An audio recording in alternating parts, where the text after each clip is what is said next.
Carta al Congreso. 22 de diciembre, 1922.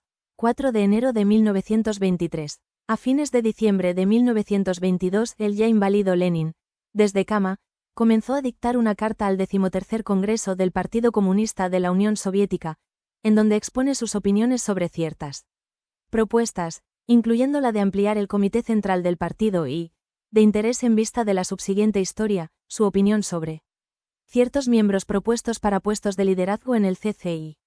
El partido. Esta carta, a la que se ha solido llamar el testamento político de Lenin, se leyó a los delegados del Congreso, realizado en mayo de 1924, quienes por verlo como parte de la discusión interna del Congreso no la publicitaron en el momento. Luego, por la opinión negativa de Stalin en que en ella se expresa, la carta fue suprimida hasta después del 20º Congreso del Partido Comunista de la URSS en 1956.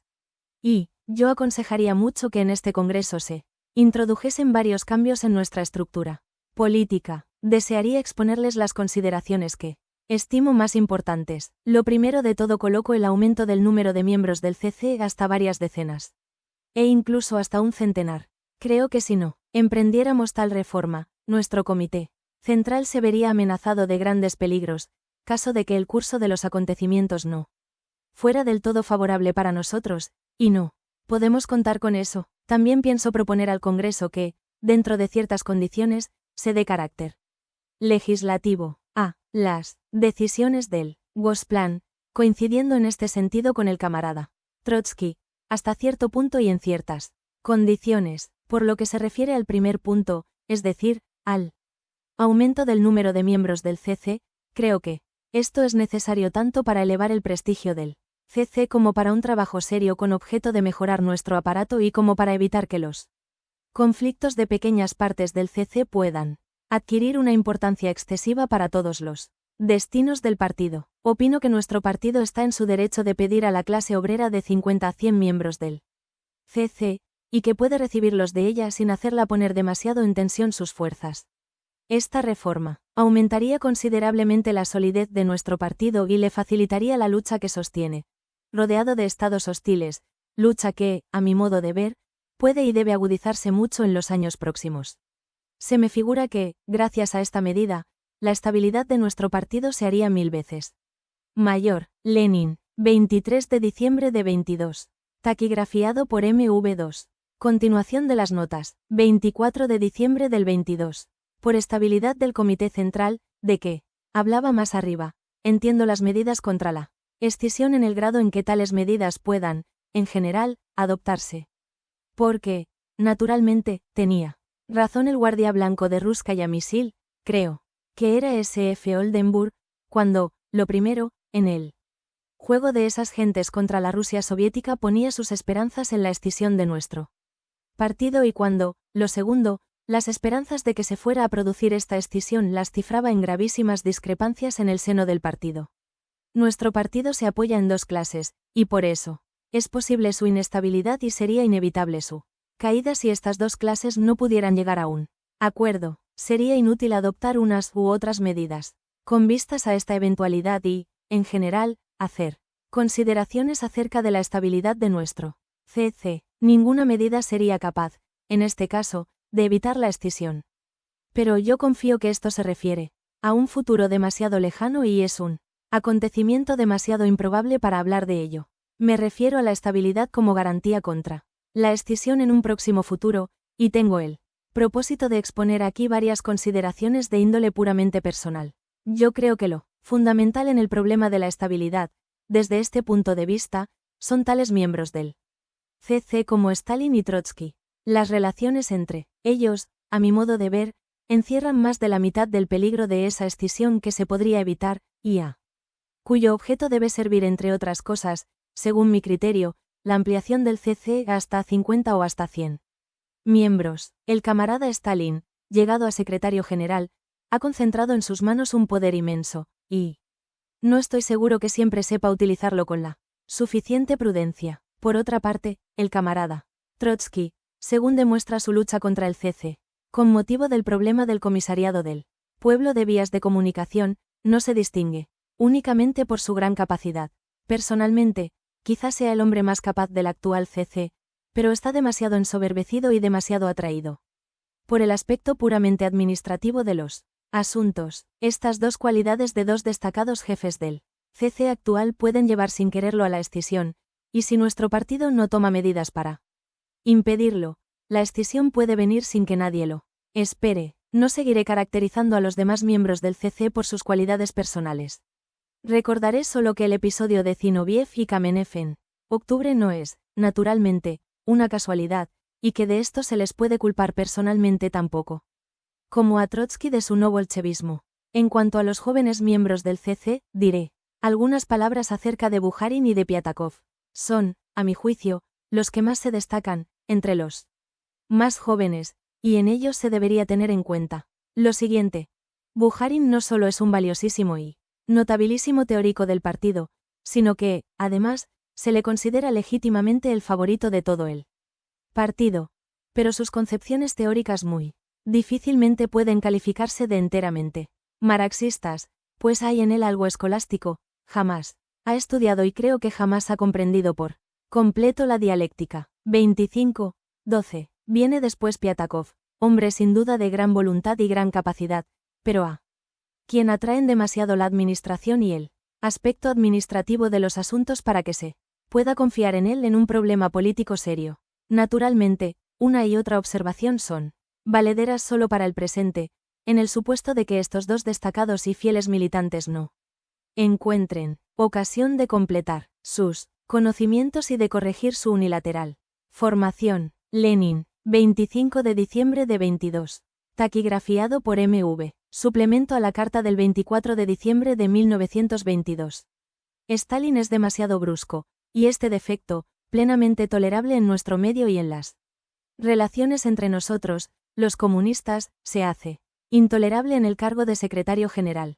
Por eso propongo a los camaradas que piensen la forma de pasar a Stalin a otro puesto y de nombrar para este cargo a otro hombre que se diferencie del camarada Stalin en todos los demás aspectos solo por una ventaja, a saber, que sea más tolerante, más leal, más correcto y más atento con los camaradas, menos caprichoso, etc. Esta circunstancia puede parecer una fútil pequeñez, pero yo creo que, desde el punto de vista de prevenir la escisión y desde el punto de vista de lo que he escrito antes acerca de las relaciones entre Stalin y Trotsky, no es una pequeñez, o se trata de una pequeñez que puede adquirir importancia decisiva. Lenin, taquigrafiado por LF 4 de enero de 1923-3. Continuación de las notas. 26 de diciembre de 1922. La ampliación del CC hasta 50 o incluso 100 miembros debe perseguir, a mi modo de ver, un fin doble o incluso triple. Cuanto mayor sea el número de miembros del CC, más gente aprenderá a realizar el trabajo de este y tanto menor será el peligro de una escisión debida a cualquier imprudencia. La incorporación de muchos obreros al CC ayudará a los obreros a mejorar nuestro aparato, que es pésimo. En el fondo lo hemos heredado del viejo régimen, puesto que ha sido absolutamente imposible rehacerlo en un plazo tan corto, sobre todo con la guerra, con el hambre, etc. Por eso podemos contestar tranquilamente a los críticos, que con sonrisa burlona o con malicia nos señalan los defectos de nuestro aparato, que son gentes que no comprenden nada las condiciones de nuestra revolución. En 5 años es imposible por completo reformar el aparato en medida suficiente, sobre todo atendidas las condiciones en que se ha producido nuestra revolución. Bastante es si en 5 años hemos creado un nuevo tipo de Estado en el que los obreros van delante de los campesinos contra la burguesía, lo que, considerando las condiciones de la hostil situación internacional, es una obra gigantesca, pero la conciencia de que esto es así no debe en modo alguno cerrarnos los ojos ante el hecho de que, en esencia, hemos tomado el viejo aparato del zar y de la burguesía y que ahora, al advenir la paz y cubrir en grado mínimo las necesidades relacionadas con el hambre, todo el trabajo debe orientarse al mejoramiento del aparato. Según me imagino yo las cosas, una decena de obreros incluidos en el CC pueden, mejor que cualquiera otro, entregarse a la labor de revisar, mejorar y rehacer nuestro aparato. La inspección obrera y campesina, a la que en un principio pertenecía esta función, ha sido incapaz de cumplirla y únicamente puede ser empleada como apéndice, o como auxiliar, en determinadas condiciones, de estos miembros del CC. Los obreros que pasen a formar parte del CC deben ser, preferentemente, según mi criterio, no de los que han actuado largo tiempo en las organizaciones soviéticas. En esta parte de la carta, lo que digo de los obreros se refiere también por completo a los campesinos, porque en ellos han arraigado ya ciertas tradiciones y ciertos prejuicios con los que es deseable precisamente luchar. Los obreros que se incorporen al CC deben ser, de preferencia, personas que se encuentren por debajo de la capa de los que en los 5 años han pasado a ser funcionarios soviéticos, y deben hallarse más cerca de los simples obreros y campesinos, que, sin embargo, no entren, directa o indirectamente, en la categoría de los explotadores. Creo que esos obreros, que asistirán a todas las reuniones del CC y del Buró Político, y que leerán todos los documentos del CC, pueden ser cuadros de fieles partidarios del régimen soviético, capaces, lo primero, de dar estabilidad al propio CC y, lo segundo, de trabajar realmente en la renovación y mejoramiento del aparato. Lenin, taquigrafiado por LF 26 de noviembre de 22. IV. Continuación de las notas. 27 de diciembre de 1922. Sobre la concesión de funciones legislativas al Gosplan.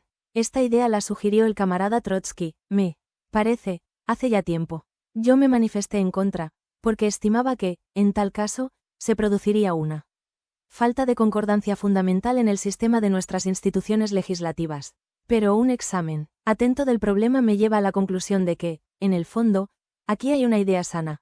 El Gosplan se halla algo al margen de nuestras instituciones legislativas, a pesar de que, como conjunto de personas competentes, de expertos, de hombres de la ciencia y de la técnica, se encuentra, en el fondo, en las mejores condiciones para emitir juicios acertados. Sin embargo, hasta ahora partíamos del punto de vista de que el Gosplan debe presentar al gobierno un material críticamente analizado, y que las instituciones gubernamentales deben ser las encargadas de resolver los asuntos públicos. Yo creo que en la situación actual, cuando los asuntos públicos se han complicado extraordinariamente, cuando a cada paso hay que resolver así como vienen los problemas en que se necesita el dictamen de los miembros del Gosplan sin separarlos de los problemas en los que no se necesita, e incluso más aún, resolver asuntos en los que unos puntos requieren el dictamen del Gosplan mientras que otros puntos no lo requieren, se debe dar un paso en el sentido de aumentar la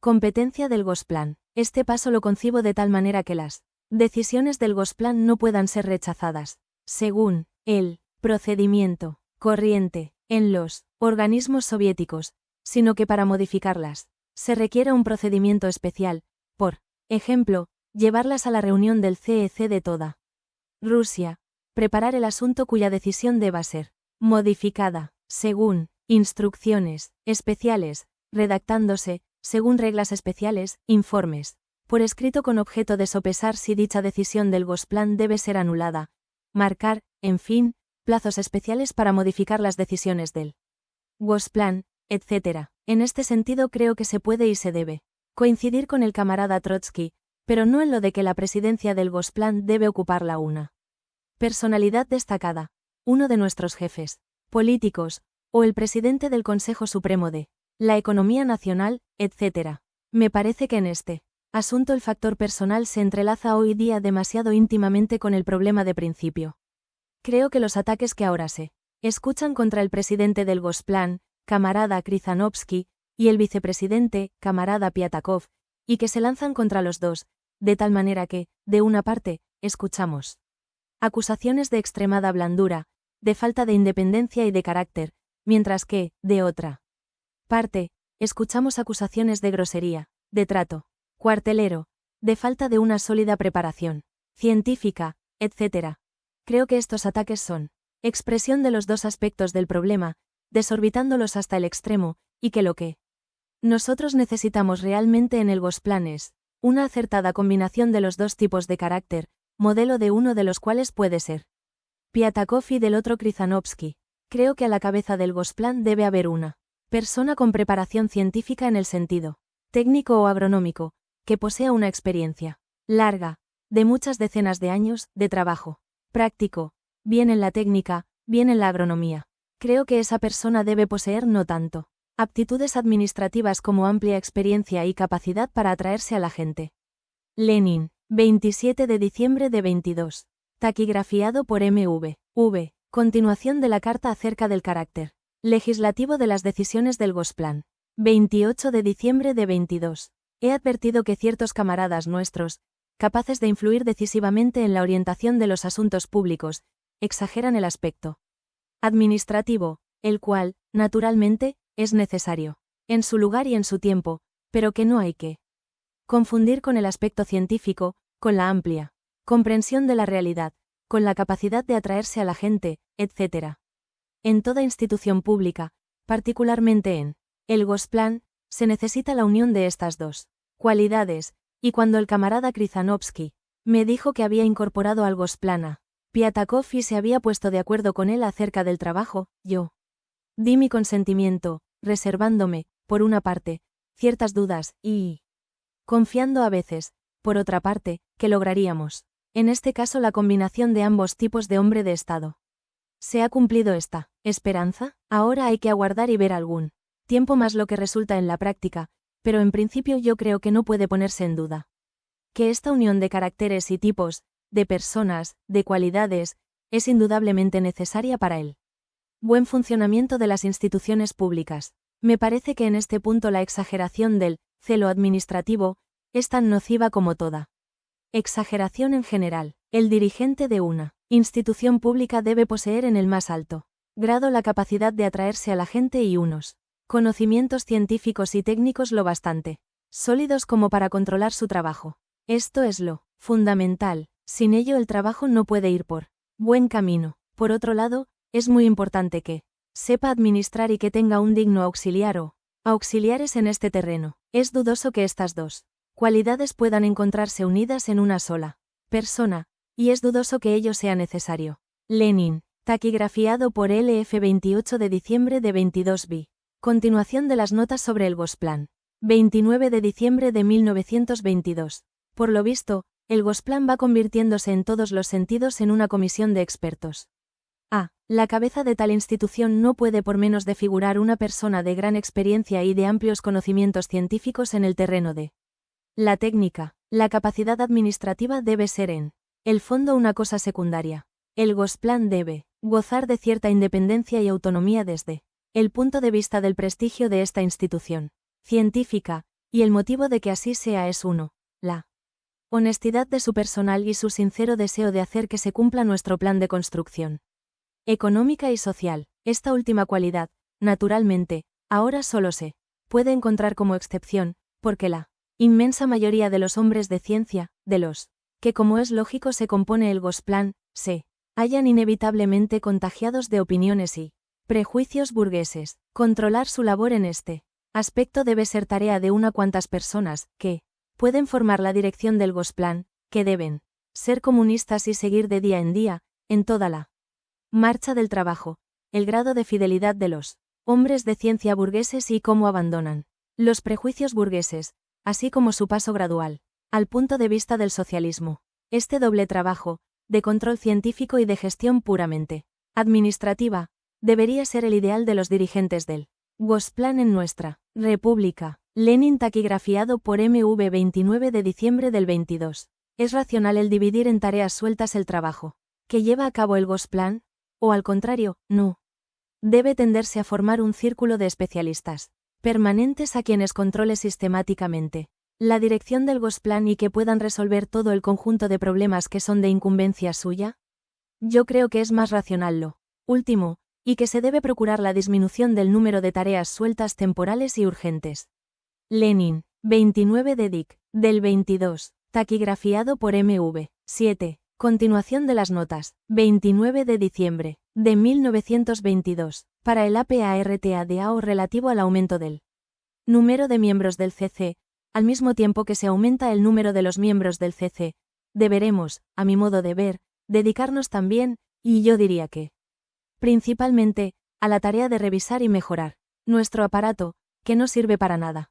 Para este objeto debemos valernos de los servicios de especialistas muy calificados, y la tarea de proporcionar estos especialistas debe recaer sobre la IOC, Inspección Obrera y Campesina. La tarea de combinar a estos especialistas de la revisión con conocimientos suficientes y a estos nuevos miembros del CC, debe ser resuelta en la práctica. Me parece que la IOC, como resultado de su desarrollo y de nuestras perplejidades acerca de su desarrollo, ha dado en resumen lo que ahora observamos, un estado de transición de un comisariado del pueblo especial a una función especial de los miembros del CC, de una institución que lo revisa todo por completo a un conjunto de revisores, escasos en número, pero excelentes, que deben estar bien pagados. Esto es particularmente necesario en nuestro tiempo, en que las cosas se pagan, y atendiendo a que los revisores se colocan donde mejor les pagan. Si el número de miembros del CC es debidamente aumentado y un año tras otro se capacitan en la dirección de los asuntos públicos, con la ayuda de estos especialistas altamente calificados y de los miembros de la inspección obrera y campesina, prestigiosos en todos los terrenos, yo creo que daremos acertada solución a este problema que durante tanto tiempo no podíamos resolver. En resumen, hasta 100 miembros del CC y todo lo más de 400 a 500 auxiliares suyos, miembros de la IOC, que revisen según las indicaciones de los primeros. Lenin, 29 de Dic. Del 22. Taquigrafiado por MV. Continuación de las notas. 30 de diciembre de 1922. Acerca del problema de las nacionalidades o sobre la AUTONOMIZACION.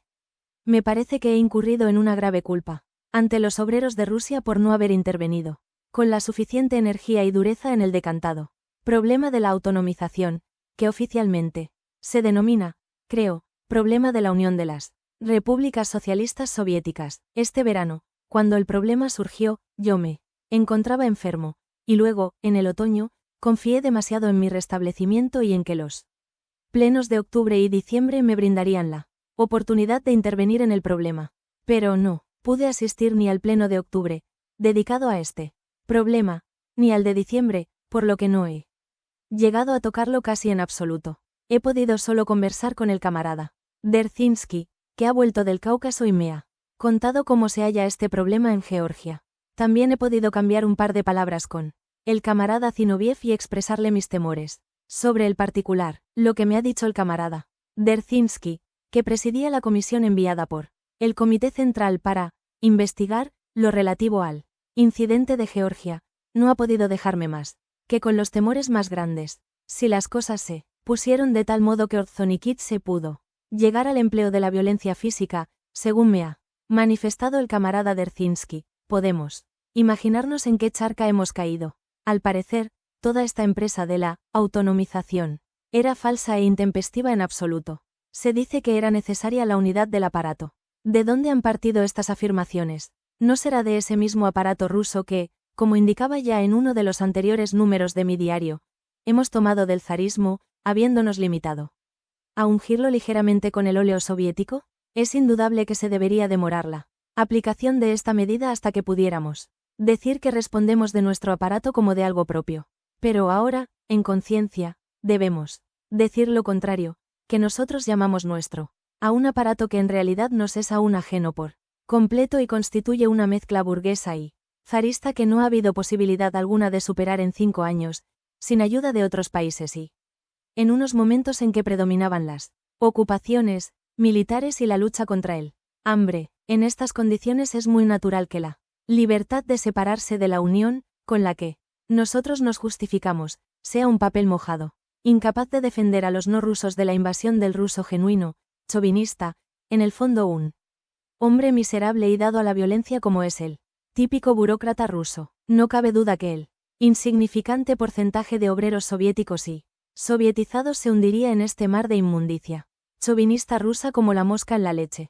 En defensa de esta medida se dice que han sido segregados los comisariados del pueblo que se relacionan directamente con la psicología de las nacionalidades, con la instrucción en las nacionalidades. Pero a este respecto nos surge una pregunta, la de si es posible segregar estos comisariados por completo, y una segunda pregunta, la de si hemos tomado medidas con la suficiente solicitud para proteger de veras a los no rusos del esbirro genuinamente ruso. Yo creo que no las hemos tomado, aunque pudimos y debimos hacerlo. Yo creo que en este asunto han ejercido una influencia fatal las prisas y los afanes administrativos de Stalin, así como su saña contra el decantado social nacionalismo. De ordinario, la saña siempre ejerce en política el peor papel. Temo igualmente que el camarada Dzerzhinsky, que ha ido al Cáucaso a investigar el asunto de los delitos de esos social nacionales, se haya distinguidos en este caso también solo por sus tendencias puramente rusas. Se sabe que los no rusos rusificados siempre exageran en cuanto a sus tendencias puramente rusas, y que la imparcialidad de toda su comisión la caracteriza suficientemente el guantazo de Ordzhonikidze. Creo que ninguna provocación, incluso ninguna ofensa puede justificar este guantazo ruso, y que el camarada Dzerzhinsky es irremediablemente culpable de haber reaccionado ante ello con ligereza. Ordzhonikidze era una autoridad para todos los demás ciudadanos del Cáucaso. Ordzhonikidze no tenía derecho a dejarse llevar por la irritación a la que él y Dzerzhinsky se remiten. Al contrario, Ordzhonikidze estaba obligado a comportarse con un comedimiento que no se puede pedir a ningún ciudadano ordinario, tanto más si éste es acusado de un delito político. Y la realidad es que los socialnacionales eran ciudadanos acusados de un delito político, y todo el ambiente en que se produjo esta acusación solo así podía calificarlo. A este respecto se plantea ya un importante problema de principio: ¿cómo comprender el internacionalismo? Lenin, 30 de diciembre de 22. Taquigrafiado por M.V. Continuación de las notas. 31 de diciembre de 1922. Acerca del problema de las nacionalidades o sobre la AUTONOMIZACION. Continuación. En mis obras acerca del problema nacional he escrito ya que el planteamiento abstracto del problema del nacionalismo en general no sirve para nada. Es necesario distinguir entre el nacionalismo de la nación opresora y el nacionalismo de la nación oprimida, entre el nacionalismo de la nación grande y el nacionalismo de la nación pequeña. Con relación al segundo nacionalismo, nosotros, los integrantes de una nación grande, casi siempre somos culpables en el terreno práctico histórico de infinitos actos de violencia. E incluso más todavía. Sin darnos cuenta, cometemos infinito número de actos de violencia y ofensas.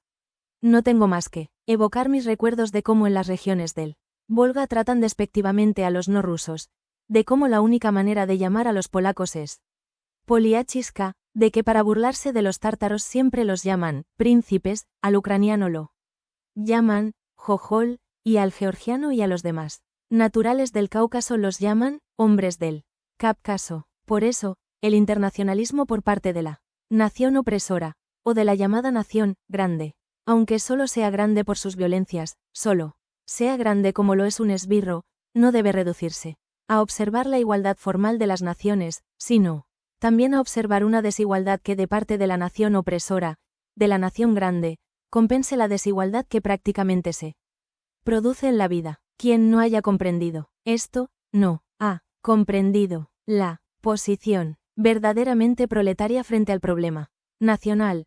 En el fondo sigue manteniendo el punto de vista pequeño burgués, y por ello no puede por menos de deslizarse a cada instante al punto de vista burgués. ¿Qué es importante para el proletario? Para él, proletario es no solo importante, sino una necesidad esencial: gozar, en la lucha proletaria de clase, del máximo de confianza por parte de los componentes de otras nacionalidades. ¿Qué hace falta para eso? Para eso hace falta algo más que la igualdad formal. Para eso hace falta compensar de una manera o de otra, con su trato o con sus concesiones a las otras nacionalidades, la desconfianza, el recelo, las ofensas que en el pasado histórico les produjo el gobierno de la nación dominante. Creo que no hacen falta más explicaciones ni entrar en más detalles tratándose de bolcheviques, de comunistas. Y creo que en este caso, con relación a la nación georgiana, tenemos un ejemplo típico de cómo la actitud verdaderamente proletaria exige de nuestra parte extremada cautela, delicadeza y transigencia. El georgiano que desdeña este aspecto del problema, que lanza desdeñosamente acusaciones de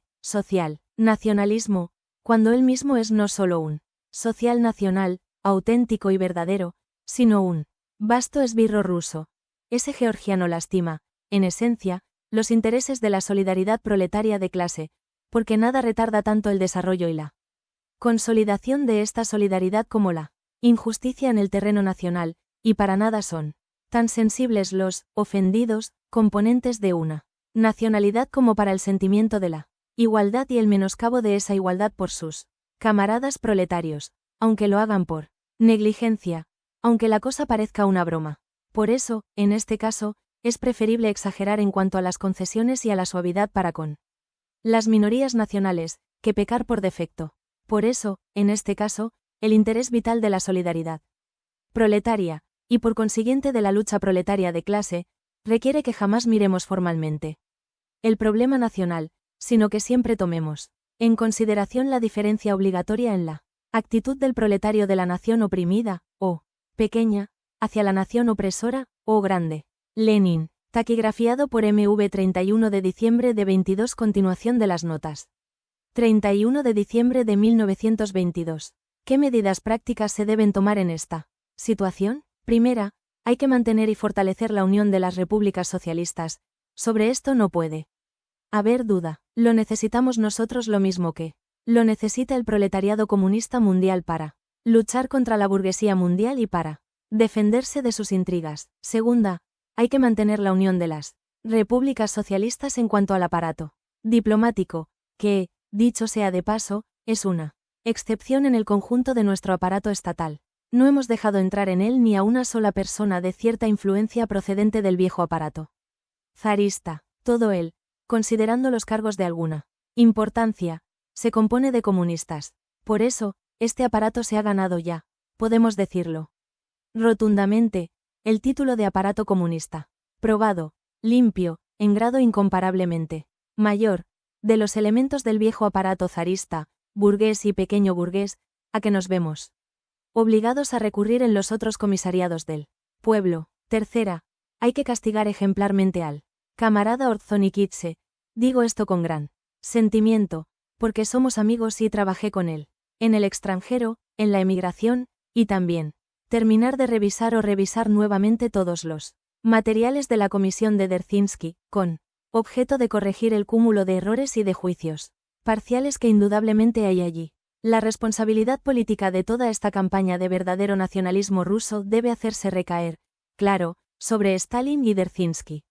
Cuarta, hay que implantar las normas más severas acerca del empleo del idioma nacional en las repúblicas de otras nacionalidades que forman parte de nuestra Unión, y comprobar su cumplimiento con particular celo. No hay duda que, con el pretexto de unidad del servicio ferroviario, con el pretexto de la unidad fiscal, etc., tal como ahora es nuestro aparato, se deslizará un sinnúmero de abusos de carácter ruso puro.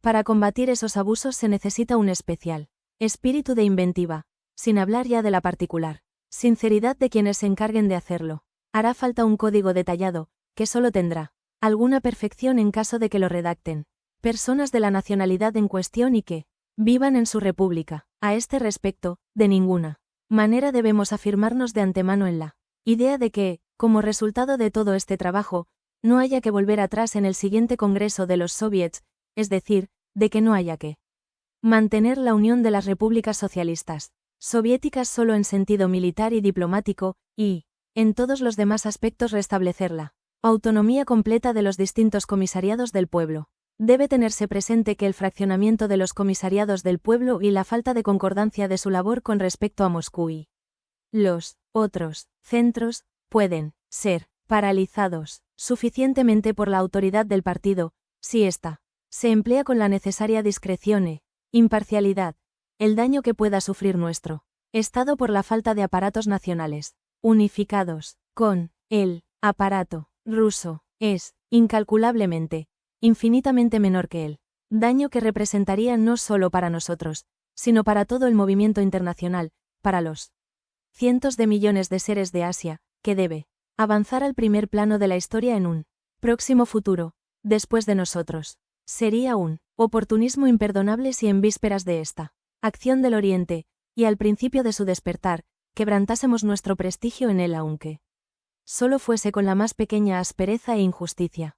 Con respecto a nuestras propias nacionalidades no rusas, una cosa es la necesidad de agruparse contra Los imperialistas de Occidente, que defienden el mundo capitalista. En este caso no puede haber dudas, y huelga. Decir que apruebo incondicionalmente estas medidas. Otra cosa es, cuando nosotros mismos caemos, aunque sea en pequeñeces, en actitudes imperialistas hacia nacionalidades oprimidas, quebrantando con ello por completo toda nuestra sinceridad de principios, toda la defensa que, con arreglo a los principios, hacemos de la lucha contra el imperialismo. Y el mañana de la historia universal será el día en que se despierten, definitivamente, los pueblos oprimidos por el imperialismo, que ya han abierto los ojos, y en que empiece la larga y dura batalla final por su emancipación. Lenin, 31 de diciembre de 22. Taquigrafiado por M.V.